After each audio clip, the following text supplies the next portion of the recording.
अस्सलाम वालेकुम। I am Naseebullah, BMC MBBS student and HSC scholar.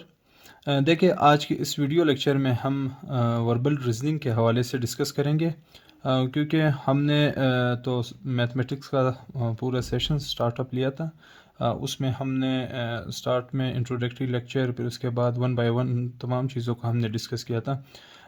तो उस हवाले से स्टूडेंट्स कह रहे थे कि सर, आप अगर इंग्लिश का भी इसी तरह का एक इंट्रोडक्टरी लेक्चर हो, यानी वर्बल रीजनिंग के हवाले से, तो अगर उसके हवाले से भी आप एक वीडियो लेक्चर आप कास्ट करें तो बेहतर रहेगा। तो उस हवाले से आज का ये वीडियो लेक्चर है बेसिकली कि वर्बल रीजनिंग मीन जो हमारा इंग्लिश का जो पोर्शन एचएससी के पेपर में शामिल है, उसके जो 4 सब टॉपिक्स हैं, analogy, synonyms, antonyms, sentence completion और कॉम्प्रीहेंशन। तो ये 4 चीज़ें हैं जो एचएससी के पेपर में शामिल हैं। तो इन तमाम चीज़ों की हम आज इस वीडियो लेक्चर में एक सिंपलेस्ट वे में हम उसका इंट्रोडक्शन लेंगे, उसका छोटा सा कंसेप्ट लेंगे और उसकी तैयारी किस तरह करनी है। तो इन तमाम चीज़ों के बारे में हम इस वीडियो लेक्चर में वन बाय वन डिस्कस करेंगे। सबसे पहले अगर हम वर्बल रीजनिंग को देखें कि उसका कौन कौन सा पोर्शन जो एचएससी के पेपर में शामिल है और कितने कितने एमसीक्यूज़ हैं, तो सबसे पहले हमारे पास एनोलॉजी आती हैं। तो एनोलॉजी के 7 एमसीक्यूज़ हमारे पास एचएससी के पेपर में शामिल हैं। इसी तरह फिर सिनोनिम एंटोनिम्स, वो हमारे पास 6 एमसीक्यूज़ है उसके। फिर सेंटेंस कंप्लीशन, उसके 8 एमसीक्यूज़ हैं।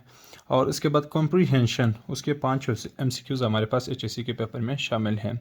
तो ये टोटल 28 एमसीक्यूज़ बनते हैं। ये ओवरऑल आपका सिलेबस है इंग्लिश का एचएससी के पेपर में। फिर अगर हम वन बाय वन इसको डिस्कस करें, सबसे पहले हमारे पास एनालॉजी आती हैं।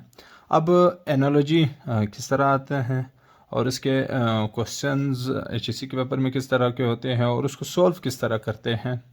बेसिकली हमारे पास जो एनालॉजी हैं, उसके क्वेश्चंस हमारे पास पेयर के फॉर्म में होते हैं, यानी जोड़ों के फॉर्म में होते हैं। अब एनालॉजी जो है उसके क्वेश्चंस मुख्तलिफ से टाइप्स के आते हैं, यानी कुछ सिंपल वर्ड्स आपको दिए होते हैं पेयर फॉर्म में, या कुछ आपको सिंबल्स दिए होते हैं, या फिर आपको वो लेटर सीरीज़ जिस तरह के होते हैं वो आपको दे रहे होते हैं। तो इस तरह के मुख्तलिफ टाइप के आपको क्वेश्चंस हो सकते हैं। तो मीन एनालॉजी आपको वो क्या करते हैं, पेयर के फॉर्म में वो आपको देते हैं और फिर उसका आपने क्या करना होता है, कंपेयर। अब एनालॉजी के ये सॉल्व करने की ये 5 स्टेप्स हैं, यानी एनालॉजी को आप किस तरह सॉल्व कर सकते हैं, वो इन 5 स्टेप के ज़रिए आप उसको सॉल्व करेंगे। यानी सबसे पहले वो होगा किस फॉर्म में, पेयर फॉर्म में होगा। फिर आपने उसको कंपेयर करना है, मीन के उसमें रिलेशन क्या है। जब आप उनको कंपेयर करेंगे एक दूसरे से, उसका रिलेशन ढूंढना है कि उसके आपस में क्या रिलेशन है। जिस तरह कि ये एक एग्जांपल मैंने दिया है टीचर और कॉलेज का। अब टीचर का कॉलेज के साथ क्या रिलेशन है, क्या ताल्लुक़ है, तो वो हमने देखना होता है। फिर उसके बाद चौथे नंबर पे हमने अप्लाई करना होता है। अप्लाई किस तरह करना है, मीन जो हमें ये तो क्वेश्चन है टीचर और कॉलेज, अब इसको हमने जो नीचे ऑप्शंस दिए गए हैं उस पे फिर अप्लाई करना है कि इनका क्वेश्चन और जो बाकी नीचे ऑप्शंस है उसमें क्या डिफरेंस आ रहा है। उसके मुताबिक यानी जो रिलेशन हमें क्वेश्चन में मिलेगा वही रिलेशन हमने जो हमारे पास ऑप्शंस होंगे उसमें हमने ढूंढना होगा। फिर उसके बाद हमने लास्ट में क्या करना है, कंक्लूजन, यानी उसका आंसर निकाल लेना है। अब ये 5 स्टेप्स अगर हम इसको एग्जांपल पे हम अप्लाई करें तो आपको सही तरीके से फिर समझ आ जाएगी। अब देखिए, सबसे पहले ये तो आपको पेयर फॉर्म में मिल गया। फिर उसके बाद अगर इसकी कंपैरिजन हम करें, यानी इन दोनों का अगर हम कंपेयर करें कि इनमें रिलेशन क्या है, रिलेशन, अब रिलेशन क्या है इसके, टीचर बेसिकली हमारे पास कॉलेज में क्या करता है। अब नीचे मैंने उसका सेंटेंस वे में भी आपको लिखा है कि टीचर वर्क इन कॉलेज। अब टीचर जो है वो हमारे पास क्या करता है, कॉलेज में काम करता है, मतलब पढ़ाता है स्टूडेंट्स को, और ये उनका वर्क करने का प्लेस है। तो बेसिकली अगर उसको एक सेंटेंस की फॉर्म में हम लिखेंगे तो हमारे लिए इजी रहेगा। जिस तरह ये नीचे मैंने आपको लिखा है, टीचर वर्किंग कॉलेज, ये उनका रिलेशन है। टीचर का कॉलेज के साथ क्या रिलेशन रहा, वर्क का। अप्लाई करना है हमने नीचे ऑप्शंस में। अब नीचे ऑप्शंस में हम अगर यही सेंटेंस अगर रिपीट करें, यानी अब अगर हम देखें कि हॉस्पिटल और नर्स, इनका आपस में क्या रिलेशन है, अब इसी सेंटेंस के ज़रिए हम उसको उसकी रिलेशन करेंगे, यानी टीचर वर्किंग कॉलेज। अब इसी तरह ये सेंटेंस अगर हम यहाँ पे अप्लाई करें, hospital work in nurse, mean एक तरह का अजीब सेंटेंस बना। ये भी हमने देखना। अब अक्सर स्टूडेंट फिर ये कहेंगे सर ये तो यानी वो एक प्लेसमेंट है, अब ये कहेंगे नर्स वर्किंग हॉस्पिटल, लेकिन हमने उसकी अरेंजमेंट को भी देखना है कि पहला क्या आ रहा है, दूसरा क्या नंबर पे, दूसरे नंबर पे हमारे पास क्या आ रहा है। तो इस वजह से इसको अभी हमने देखना होता है। फिर इसी तरह का hospital patient, hospital work patient, मतलब वो उस तरह का रिलेशन नहीं बन रहा है। अब ये देखिए डॉक्टर वर्क इन हॉस्पिटल, अब ये हमारे पास करेक्ट आंसर बन सकता है, क्योंकि teacher work in college, doctor work in hospital, exact doctor वो काम करता है हॉस्पिटल में, तो ये हमारे पास क्या है, ये हमारे पास उसका आंसर रहेगा। तो ये बेसिकली आपके पास एनालॉजी का है कि एनालॉजी के क्वेश्चंस आते किस तरह के हैं, बाकी आपने उसको सॉल्व किस तरह करना है। और इसके और भी टाइप्स है, जिस तरह स्टार्ट में मैंने कहा कि सिंबल सीरीज़ आपको सिंपली सिंबल दिए होते हैं उसको आपने सॉल्व करना होता है, या फिर लेटर सीरीज़ होते हैं उसको आपने सॉल्व करना होता है।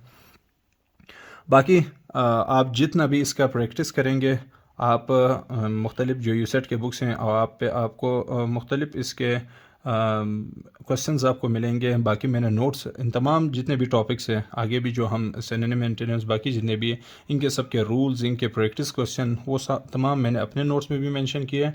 बाकी आप अगर अपना आप कोई प्रैक्टिस बुक यूज़ कर रहे हैं तो वहाँ से भी आपको काफ़ी चीज़ें मिल सकती हैं। बाकी अगर हम दूसरे नंबर पे देखें टू सिनोनिम एंटोनिम्स, जो दूसरे नंबर पे हमारे पास आते हैं। अब सिनोनिम एंटोनिम्स के बारे में अक्सर स्टूडेंट्स क्वेश्चंस करते हैं कि सर इसको किस तरह सॉल्व करें, इसको किस तरह हम याद करें, ये तो बहुत ज़्यादा इसका नाम है सिलेबस कोई दिया गया है, तो इसको हम अगर याद करने भी लग जाए विकेबलरी वगैरह के ज़रिए तो किस तरह इसको करेंगे। तो एक तो याद रखें कि एक सिनोनिम्स एंटोनिम्स को तरीके हैं, यानी हम उसको किस तरह के हम उसको क्लियर कर सकते हैं सिनोनिम एंटोनिम्स को। वो दो तरीके, एक तो मॉर्फोलॉजी है जो एक मुकम्मल प्रोसेस है, तरीका है, उसके रूल्स है, तो वो हमने याद करने हैं, उसके ज़रिए हमारे पास सिनोनिम एंटोनिम्स याद रहेंगे। दूसरा हमारे पास है विकेबलरी। विकेबलरी हमारे पास दो तरीके है उसको क्लियर करने का, प्रैक्टिस है और दूसरा क्रेमिंग यानी रट्टा लगा के।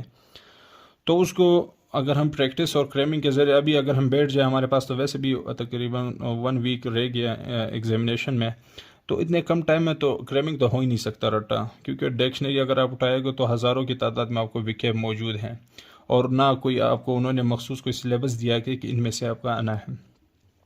तो ये तो मुश्किल है कि हो जाए कि आप डिक्शनरी उठा के उससे 1 बाय 1 एक एक करते जाए। तो एक हमारे पास जो तरीका है मॉर्फोलॉजी का, वो अगर हम करें, मतलब रूल्स के ज़रिए हम कुछ रूल पढ़े उसकी प्रैक्टिस करें, तो उससे हमें थोड़ा बहुत आइडिया हो जाएगा कि उसके सिनोनिम्स किस तरह बनते हैं, उसका हम जो करेक्ट ऑप्शंस है उसकी तरफ हमारे परसेंटेज अगर 100 ना हो तो 70 to 80% हम जा सकते हैं कि ये आंसर इसका हो सकता है। बेशक हमें उसका मीनिंग का ना पता हो, यानी मॉर्फोलॉजी में हम ये कर सकते हैं, हमें मीनिंग का नहीं पता होगा अक्सर, लेकिन हम उसके फिर भी आंसर तक पहुंच सकते हैं। वो किस तरह, जिस तरह कि यहाँ पे मैंने एक एग्जांपल, अब मॉर्फोलॉजी है उसके लिए हमें मॉर्फीम्स पढ़ना होता है, उसके जो मैंने कहा रूल्स है, रूल्स बेसिकली वो मॉर्फीम्स के टॉपिक्स में आपके आ जाते हैं। अब यहाँ पे एक क्वेश्चन है, एग्जांपल मैंने दिया है, अब प्रिडिक्टेबल। अब इस वर्ड से आपको इसका मीनिंग का पता चल जाता है, मतलब अगर किसी को मीनिंग का भी इसका नहीं पता कि इसका मीनिंग क्या है, फिर भी वो उसके वर्ड से अगर उसको मॉर्फीम्स उसने पढ़े होंगे तो उसको पता चल जाएगा कि इसका मीनिंग क्या है। अब देखिए मॉर्फीम मतलब उसको यानी टुकड़ों टुकड़ों में, मतलब उसको एक डिस्ट्रीब्यूट करना, फिर इसका 1 बाय 1 हमने वो मीनिंग ढूंढने होते हैं। अब ये वर्ड है, इसको हम तीन हिस्सों में मैंने इसको डिस्ट्रीब्यूट किया। जिस तरह ये प्री हो गया, फिर उसके बाद डिक्ट हो गया, फिर उसके बाद एबल हो गया।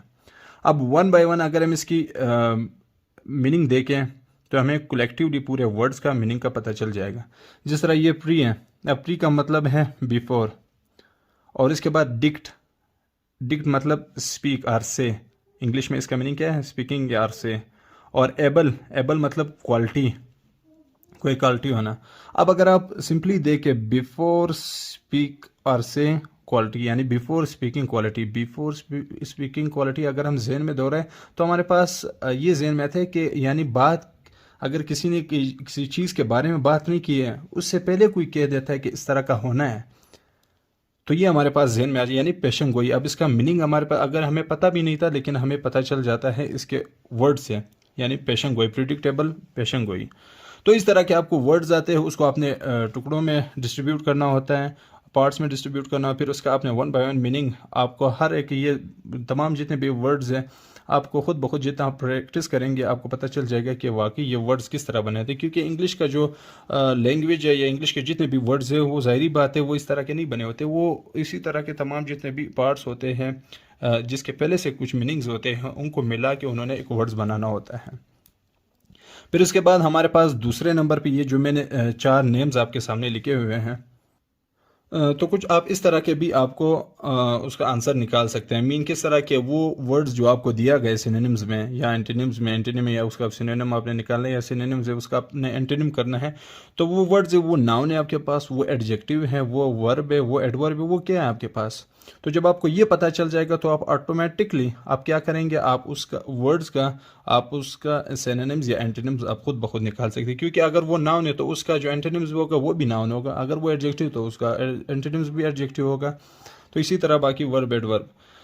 अब ये एक वर्ड है हमारे पास, अब ब्यूटी है। ब्यूटी बेसिकली हमारे पास क्या है, नाउन है, क्योंकि वो वर्ड्स जिसकी आईएनजी फॉर्म ना बन सके, मतलब जिसका आईएनजी फॉर्म ना बन सके वो हमारे पास नाउन होते हैं, और जिसका आईएनजी फॉर्म बन सके वो क्या होता है, वर्ब होता है। तो अब ब्यूटी है, ब्यूटी हम नहीं कर सकते, मतलब उसकी आईएनजी फॉर्म नहीं लिख सकते, तो इस वजह से ये हमारे पास क्या है, नाउन है। उसके बाद हमारे पास ब्यूटीफुल। अब जिस वर्ड के आखिर में फुल आएगा या IOUS आएगा, इस तरह के बाकी जितने भी कुछ और वर्ड्स भी हैं जो जब ये आपको वर्ड के आखिर में मिलेंगे तो वो क्या होंगे, एडजेक्टिव होंगे। तो इसी तरह फिर आपको एंटोनिम्स में भी वही मिलेंगे। फिर ब्यूटीफुल, ब्यूटीफाई। अब ब्यूटीफाई हमारे पास IFY लास्ट में आ रहा है। अब जब किसी वर्ड के लास्ट में IFY आएगा तो वो हमारे पास ऑटोमेटिक वर्ब होगा, या फिर अगर हमें ING फॉर्म मिल जाए, वो भी हमने पहले कहा, तो वो भी हमारे पास क्या होगा, वर्ब होगा। अब उसका एंटोनिम्स भी क्या होगा, वो भी आपको इसी फॉर्म में मिलेगा, ब्यूटीफुली। अब ब्यूटीफुली हमारे पास जब फुली हमारे पास लास्ट में आ जाए तो वो हमारे पास क्या होता है, एडवर्ब। तो इस तरह के वर्ड्स अगर आपको मिलेंगे और फिर इसका एंटोनिम भी आपको उसी तरह के मिलेंगे। बेशक आपको मीनिंग अभी नहीं पता, मतलब इसका मीनिंग क्या है, लेकिन आप एंटोनिम में जाएंगे तो आपको पता चल जाएगा कि इसके लास्ट में भी ये वर्ड्स आ रहा है, ये एडवर्ब हो सकता है। अगर आपको पता चल जाएगा कि सिनोनिम तो नाउन है, अब आपने ढूंढना है कि वहाँ पे नाउन क्या है। तो इस तरह के मखसूस वर्ड्स है जो वर्ड मखसूस कुछ आपके पास मॉर्फीम्स है जो वर्ड्स के लास्ट में आपको मिलेंगे, और उससे आपको पता चल जाएगा कि ये नाउन है, एडजेक्टिव है, वर्ब है, एडवर्ब है। तो इससे भी आप इसको सॉल्व कर सकते हैं सिनोनिम एंटोनिम्स को। फिर इसके बाद हमारे पास कॉम्प्रीहेंशन, सेंटेंस कंप्लीशन, उसको हमने लास्ट में कर लिया। कॉम्प्रीहेंशन है। अब कॉम्प्रीहेंशन को हम किस तरह सॉल्व करते हैं, यानी कॉम्प्रीहेंशन को हम सिंपली अगर उसका इंट्रोडक्टरी सेशन ले लें कि कॉम्प्रीहेंशन होता है क्या है और उसको हम सॉल्व किस तरह करेंगे, तो उसके बारे में यहाँ पे हम डिस्कस करेंगे। अब कॉम्प्रीहेंशन का अगर हम सिंपली कॉम्प्रीहेंशन का निकला कहाँ से है, अब वो है कॉम्प्रीहेंड से। कॉम्प्रीहेंड का हमारे पास मीनिंग क्या है, अंडरस्टैंड। अंडरस्टैंड मीन समझना, कॉम्प्रीहेंड समझना।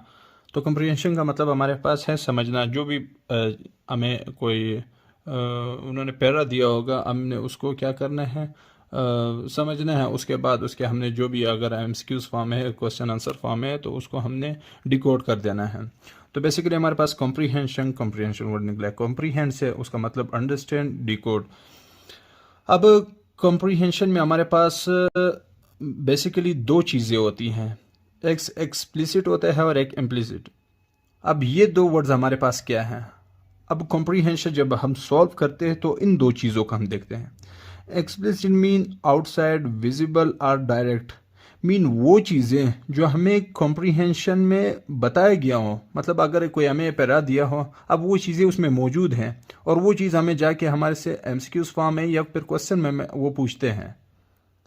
अब किस तरह, अब उसका अगर हम एग्जाम्पल को देखें तो वो हमारे इस तरह होगा कि जिस तरह का अभी अगर मैं कोई टेक्स्ट है हमें दिया गया कि मिसाल के तौर पर क्रिकेट मैच के हवाले से Virat Kohli scored 100 runs in the first inning. Mean ये अभी हमारे पास जो हमें पैरा दिया हो उसमें ये लिखा हो।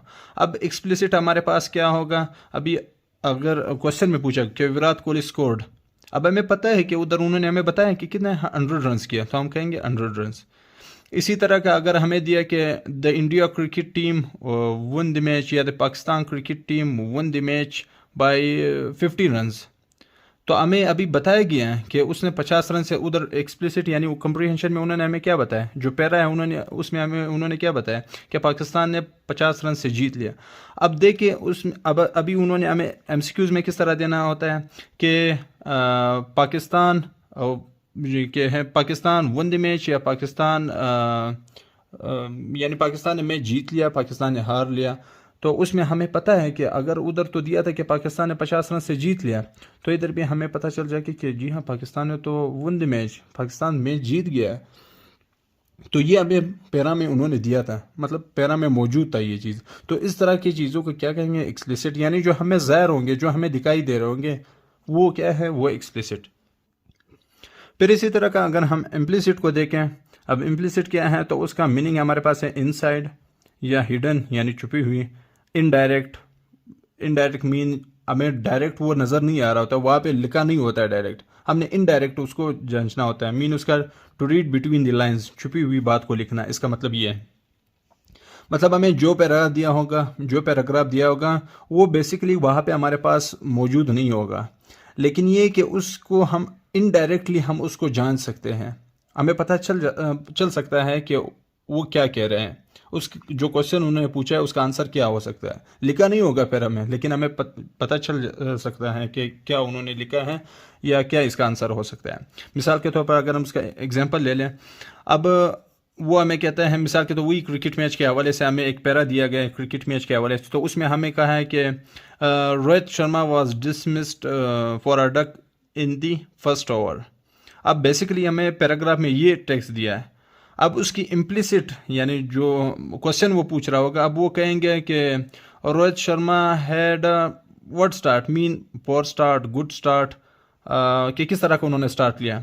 अब हमें पता चल गया, उधर तो उन्होंने ये मेंशन नहीं किया कि रोहित शर्मा ने किस तरह का स्टार्ट लिया, उन्होंने अच्छा स्टार्ट लिया, बुरा स्टार्ट लिया, किस तरह का स्टार्ट लिया। लेकिन हमें जो उसका टेक्स्ट है उससे पता चल गया कि क्वेश्चन में वो तो हमसे ये पूछ रहा है कि उसने स्टार्ट किस तरह लिया, और पैरा में हमारे पास ये नहीं है, लेकिन उसके रन से हमें पता चल सकता है, क्योंकि वो कह रहे डिसमिस फॉर अ डक, मतलब 0 पे वो आउट हो गया, तो मतलब इसने पोर स्टार्ट लिया है, अच्छा स्टार्ट नहीं लिया। तो इस तरह के भी आपसे क्वेश्चन वो पूछ सकते हैं। तो इम्प्लिसिट और एक्सप्लिसिट का आपको पता चल गया होगा कि एक्सप्लिसिट क्या होता है, इम्प्लिसिट क्या होता है। तो ये कॉम्प्रीहेंशन का सिंपली कि आपने उसको सॉल्व किस तरह करना है, आपने एक तो रिलैक्स होकर कॉम्प्रीहेंशन पढ़ना है, उसका पैराग्राफ पढ़ना है कि पैरा में उन्होंने क्या दिया है। फिर उसके बाद हमने जाना है क्वेश्चन की तरफ। सबसे पहले अगर आप देखें तो इस तरह करना है, आपने इसको एक सैंडविच बना देना है। मीन सैंडविच में क्या होता है, अपर एक लेयर होता है, फिर दरमियान में अंडा जो भी होता है, फिर नीचे उसका एक लेयर होता है ब्रेड का। तो सबसे पहले आपने कॉम्प्रीहेंशन का पैरा को रीड नहीं करना है, रीड आपने नहीं करना, आपने पहले जाना है क्वेश्चंस आपने पढ़ने हैं।